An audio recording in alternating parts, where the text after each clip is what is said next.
Sa gitna ng mainit pa ring usapin kung itutuloy ba ng Senado ang impeachment trial laban kay Vice President Sara Duterte, nanindigan ng isang senador na naaayon sa konstitusyon ang paglilitis. Yan ang ulat ni Daniel Manalastas. Para kay Senadora Risa Hontiveros, wala nang dapat pag-usapan sa issue ng jurisdiction sa impeachment ni Vice President Sara Duterte. Handa ang senadora i-debate ito kung may mga kwestiyon na senador.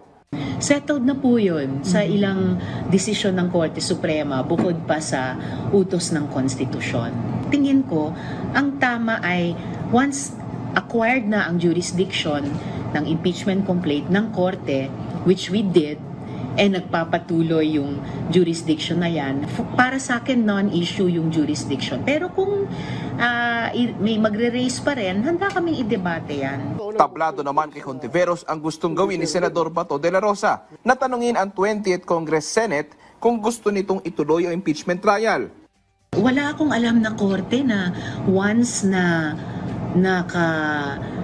kuha ng jurisdiction ay magpapatanong sa kung sino pa kung may jurisdiction siya o wala. Usually ang korte, and I would suppose ang Senado bilang impeachment trial court, seloso sa jurisdiction. Nasa kamay na nga namin bakit pa namin isusuko yon, di ba? Nanindigan ng senadora na utos ng konstitusyon ang gampanin sa impeachment. Dapat rin anya sa Senate Impeachment Court i-raise ang anumang usapin tungkol sa impeachment at hindi sa Senado bilang legislative body.